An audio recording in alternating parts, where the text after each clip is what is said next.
Okay. Good evening, everybody, and welcome. All right, so on Thursday evenings, there's like 4 different series of things I read through, so it's like a monthly cycle. This week, it's koans. This is a classic koan collection, The Gateless Barrier, Mumonkan, and we are on number 24 out of 48, so we are literally halfway through. We will be halfway through after tonight. Which means there's 24 left at 1 a month. That's another 2 years. So we've got plenty of meat left in this. So I'm pretty sure not all of you have a good grasp of koan. So let me spend just a minute recapping koan. The koan is a pithy exchange. It's between typically a teacher and a student, sometimes between 2 teachers, and these are classically like medieval Chinese exchanges.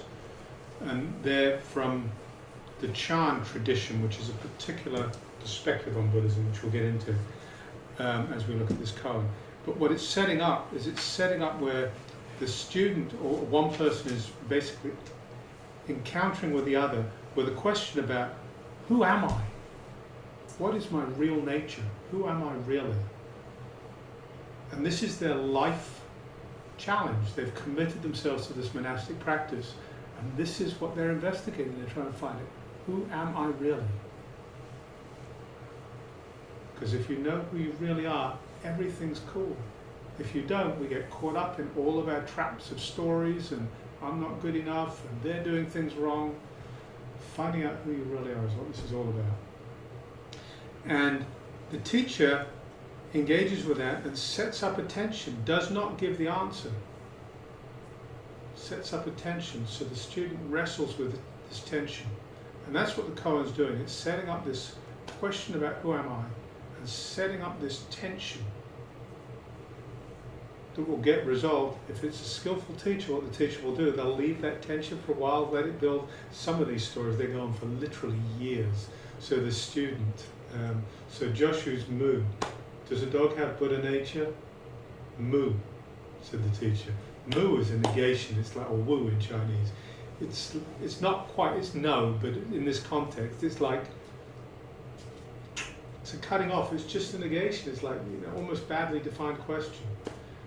But the student who has gone all the way across China, has been studying for years, knows that a dog has Buddha nature. That's the whole point. Everything has Buddha nature. Everything is a Buddha. Just doesn't know it. So why would this abbot, who also knows that, say, woo, what am I missing? What am I missing? And this teacher can leave the student with that doubt for days, weeks, years. And then when he or she spots that the student's ready, just says something or pokes them in such a way that everything just shatters. It's kind of like a joke. If someone cracks a joke, you go, oh, I get it! And it's like that moment. And if somebody's really good at telling the joke, they'll tell it in a way that it's not obvious. It'll take you a moment to get it. If they explain it to you, it kills it. You've got to be left to get it on your own. You've got to be put in a place where the tension in the joke is built to where it breaks open, right? So that's kind of how koans work. So, what I'll do with this one is number 24 in the Mumonkan. I will read the koan, and these were assembled by a practitioner whose name was Mumon, which means gateless gate. So I'll read the koan, then I'll read Mumon's commentary, and then he also wrote a verse, and this commentary and verse are his way of trying to offer some explanation and some guidance to the person working with the koan. The koan runs thus. A monk once asked Master Fuketsu, both speaking and silence are concerned with Ribi relativity. I'll explain that later. How can we be free and non-transgressing? Fuketsu said, how fondly I remember Konen in March. The partridges are calling and the flowers are fragrant. Bless you. Mumon's commentary is, Fuketsu's Zen works like lightning. He has his way and marches along. But why does he rely on the tongue of the ancient poet and does not get rid of it? If you can clearly see into this point, you may attain absolute freedom. Abandon words and speaking and say a word. And then the poem, he used no high-flowing words. Before the mouth opened, it is revealed. If you keep on chattering glibly, no, you will never get it. Utterly confusing, right? So let's read it again more slowly. A monk once asked Master Forgetsu, so we've got the dynamic set up here where Master Forgetsu is the person who's going to be setting up this tension, this irresolved tension for the monk. He says, both speaking and silence are concerned with Ribi relativity. And it's not quite the same. Ribi is like a Chinese philosophical system from the time where they don't map exactly, and I don't understand the system, so I won't try and pass exactly the system. But directionally they map to the same system that exists in Chan and in Buddhism, which is the relative and the absolute. So Ri is the absolute and Bi is the relative. The absolute is stillness, is silence, is your the silence out of which everything comes. And it's not that the silence comes first and then everything comes out of the silence. The two are together. But the silence is the ground of being. It's in the gospel terms, it's the peace of God which passeth all understanding. It's common to all of our spiritual traditions. In many traditions, it's what would be reified as Godhead, as Allah, as God. And to turn it into a God is to add something that in Buddhism is not there. But it's that basic idea, it's the heart of being, the absolute. B, relativity, is the manifestation of that. It's like a lamp. This is out of Huineng Sutra. It's like a lamp. The lamp is turned on, and there is the lamp, which is the heart, which is the still place, and then there's the light. So our Buddha nature, we are all Buddhas, we just don't know it.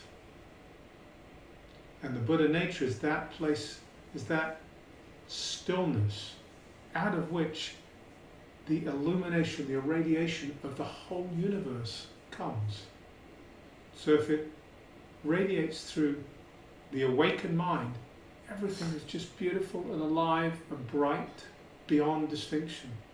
If it radiates through ignorance, which is the way most of us show up with this identity, this me, this judgment, this right, this wrong, this separation between me and everything else, this duality. If it illuminates or radiates through this duality, through this ignorance, then we get the universe we see, which is all these separations where we have, all of us have our different views of right and wrong, our different views of how things work, our needs, our wants, our desires, and with that, our suffering. The word in Sanskrit or Pali for that is dukkha, which translates as suffering, illness, discontent, dis-ease, unsatisfactoriness. It's a very broad term. It can be really harsh and unpleasant, or it can be really gentle. Stress is actually my favourite translation, because that's just so everyday and ordinary. But this is also what dukkha points at. So if Buddha nature shines out through ignorance, this is what happens. And we all want to get rid of our suffering, and we generally fight in the wrong direction, because we try and get stuff to help us escape it, and getting stuff just makes it worse. It's letting go back into this stillness. So this is, speaking and silence are concerned with this relativity. Speaking is the action, it's in the world. Silence is this stillness. How can we be free and non-transgressing? To be still is to err, because we're getting stuck on stillness. To speak is to err, because we're getting stuck on action. How do we manifest in a way that doesn't transgress and tip onto one side or the other and hold on to one of these two things? Because holding on to anything is what causes our dukkha. Fuketsu said, and he's quoting a poem that I don't know, but to Chinese of the day, this would have been, can't think of a poem of it. Oh, Captain, my Captain. Hmm? Oh, Captain, my Captain. That'll do. But it would be, everybody would know it. How fondly I remember Conan in March. The partridges are calling and the flowers are fragrant. Clearly very beautiful, clearly talking of the natural world and the beauty of the natural world and the openness and availability of the natural world. But it's quoting a poem. Fuketsu Zen works like lightning.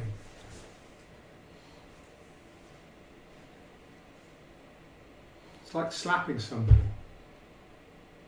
It's like laughing at their joke. Have you ever had that moment where you're off course, you're engaged in something, and somebody says something? It can be very gentle or it can be very direct and feel harsh, but they say something, so, oh, yes, and you change direction. It can be as simple as, I go back and forth to the UK very easily right now, so I just naturally, when I get in the left side, I naturally keep the driver's wheel, the wheel of the car, the steering wheel, in the middle of the road. It's just what I do because I'm so used to it. But if you're not used to that, you go to the UK and you just automatically drive on the wrong side of the road. And somebody says, you're on the wrong side, oh! And you just cross back over. It's just like that. This is like lightning. His Zen is just like lightning. Just what he does is just enough to immediately offer something. He has his way and marches along. He's unaffected by circumstances. This stillness, this peace, is a happiness. Peace, happiness is wrong, but it's a peace, it's a contentment that isn't dependent on circumstances at all. There is no cost anywhere in the world to this stillness, this peace.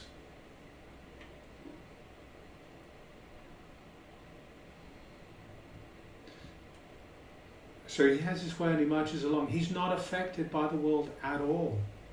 He's fully engaged in the world.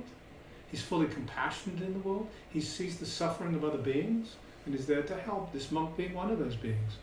But he's not affected by it. Doesn't land. There's a story, this is actually out of the Vimalakirti Sutra, where a bunch of enlightened and almost enlightened people are hanging around this guy Vimalakirti, and flower petals rain out of heaven, out of the sky. And there's one group of people, the flower petals, they land and they just slide off. They don't stick at all. And the other group, the petals land and they stick. They kind of dust them off and they won't come off, they just keep on sticking. Why are they sticking? One of my favourite koans, there's an ox that's going through the window. Gets its horns and its head through, gets its shoulders and its front legs through, pulls on through, gets its back legs through, but it can't get its tail through. Why can't it get its tail through? It's holding on to something. These are both symbols or indicators of just that last little bit of holding on. Something that's holding on, and we hold on to anything and it becomes the problem. The more stuff sticks to it, gets bigger, it gets bigger. That little thing that went wrong at the office, your boss should have said, your boss just did something wrong, disrespected you. And you start telling stories about it. And the magnitude of the wrong gets greater and greater and greater. And the need for corrective action gets greater and greater and greater. And your tension and anxiety gets greater and greater and greater. And it all starts from one little story about a silly sentence that they probably didn't mean at the tail end of an email. It's just what when we hold on to anything, it just has this habit of escalating. So he's not affected by anything in the world. But why does he rely on the tongue of the ancient poet and does not get rid of it? Why was his response to the monk, not something spontaneous, not something just intimate between the two of them? Why did he pull in this verse? What is that about? If you can clearly see into this point, you may attain absolute freedom. This absolute freedom is what I've been talking about. If we are not caught by anything in the world, if nothing has the ability to disturb our equanimity, then we're free. Completely free. And the only way that that can work, if you think about it, the only way that nothing can stick here is if we've trained ourselves, if we've understood, and then following the understanding, refined it through training, to where recognizing that there is no me here. Because if there is a me here, if I'm identifying with a me here, stuff is going to stick. So this complete freedom comes from realizing that this thing I think of as a me, that I hold on so tightly to, that I work so hard to protect, is a complete illusion. It's completely impermanent. There is nothing here I can actually hold on to. Doesn't mean it's not in the world, doesn't mean that it can't be used in the world, but it means there is nothing here that can be held on to. So there's a complete letting go of this identity. And with that complete letting go of this comes complete peace, complete freedom, the absolute freedom that he's talking about. If you can see clearly into this point, how Fuketsu's response was just drawing in this beautiful old poem, you may attain yourself this absolute freedom. This is the crux of the koan. The monk said, how that we've got this practice path here and this way the world works, we've got this Buddha nature, this stillness, this peace, this deeply centered meditation. You all were meditating, and there's probably moments in your meditation where the mind stopped and there was just stillness. So on the one extreme we've got this, but I know that if I hold on to that, I'm focused on stillness, I'm holding on to stillness, and there's a tightness that works around that. And if everything stops, I'm basically dead, I'm not living. And on the other hand, there's this activity in the world, this Buddha nature expressing itself in the world. And if I get caught up in the world, I'll get caught up in the stories, in the content of the stories, and I'll start creating all these identities and these me's and all this dukkha, this stress, this suffering. So it's not that, and it's not that. How can I be in this world and not transgress?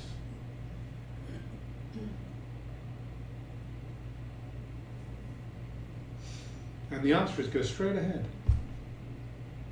The answer is don't rely on either, don't get stuck on either. Just act freely, let go. It's hard to let go, and that's why the technology works by creating this conundrum, and then with this piercing blow just breaking free. And when you break free, it's like getting a joke. It's like, oh, there's no holding on to anything there. There's no me in there. There's just this sudden openness that happens. It's like standing on the rim of the Grand Canyon when the sun rises. You're not there. There's just pure, unadulterated experience and awe. There's just presence, experience, and awe. That's it. So that the monk is asking, how do I do that? What is that? How do I do that? And the abbot's response was just spontaneously, without thought, quoting this beautiful poem. Abandon words and speaking. Doesn't mean don't say anything. Doesn't mean don't use words. What it means is using the mind to generate them. There was complete freedom in how Fuketsu responded because he didn't think. It's just this intuitive response. Depending on where he was, what was going on, the relationship between him and the monk, just this spontaneous response that was not thought out. And it just happened. Abandon words and speaking. And say a word. But it's not a reflected word, it's spontaneous, it's intuitive. It's from this place of no mind, no reflection, no deliberation.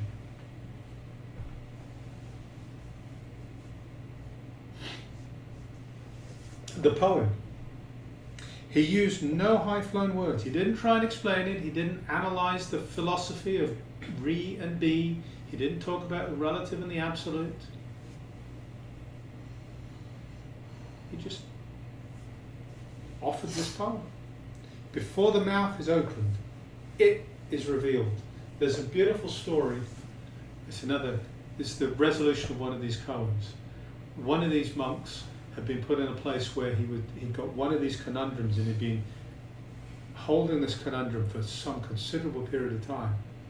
And then he brought it back to the abbot and said, "What did I do wrong?" And the abbot rather robustly pushed back and threw a question at him. And the monk was kind of knocked sideways. And then the monk started to answer. And as the monk leant forward and opened his mouth, the abbot put his hand over his mouth. Instant, just directly experiencing that instant where we're in between stuff starting to come together and the expression and the manifestation of it. That's that delicate poise where you're not in re and you're not in be. In the Pali Canon, there's a sutta where Bahia visits the Buddha, and he's a serious practitioner. He's been practicing for a long while, and he kind of hounds the Buddha at an inappropriate time, but he hounds him. He asks him 3 times, and when you ask the Buddha something 3 times, the Buddha's going to answer you, because that's kind of the rule. So he says, "So what do I do, boss? I'm stuck." And the Buddha says, "Okay, so here's what you do. When there's seeing, there is just seeing. When there's hearing, there's just hearing. When there's sensing, there's just sensing. There's no object of seeing and subject of seeing. There's no content around that. There's just the raw experience of seeing."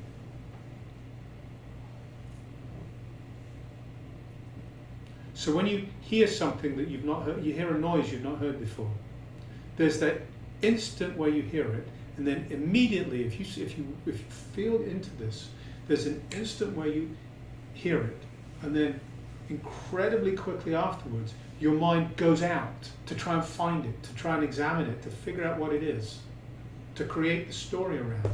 And it's projecting all sorts of your history, noises you've heard in different environments.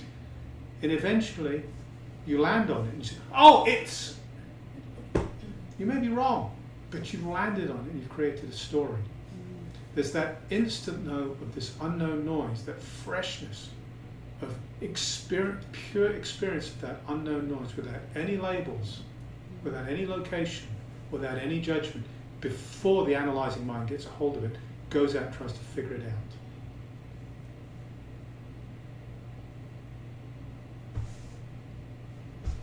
Before the mouth is opened, it is revealed. It being this awakened nature. If you keep on chattering glibly, no, you will never get it.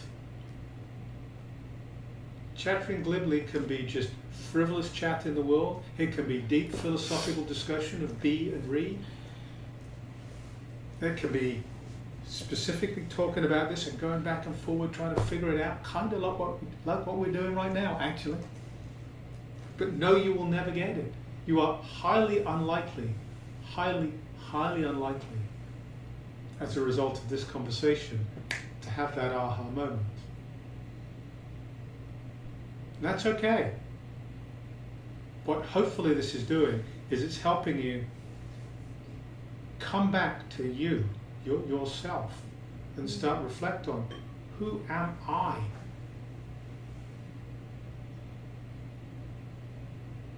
Really? I think I'm this person.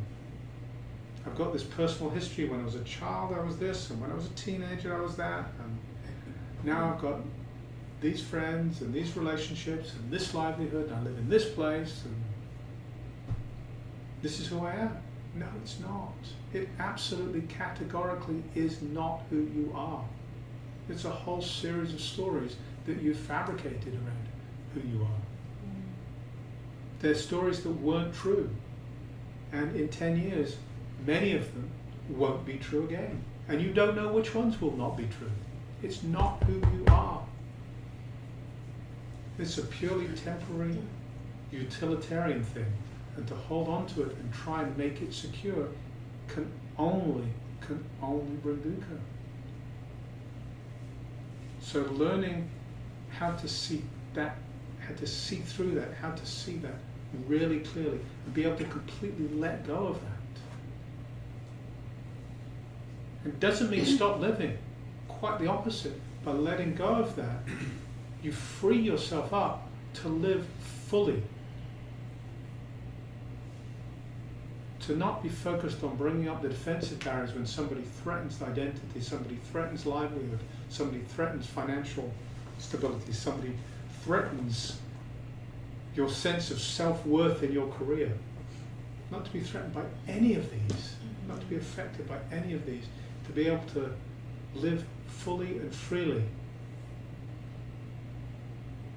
in a place of complete abundance, complete lack of self-centeredness. So these koans are to throw this back at us and throw us into that place where we start living our lives with that lens and examining our lives in that kind of way. So the reason to spend tonight going through the koan in this kind of way is to open that up and hopefully open up some questions for you. It's not an answer, it's questions. So with that, I'll stop talking.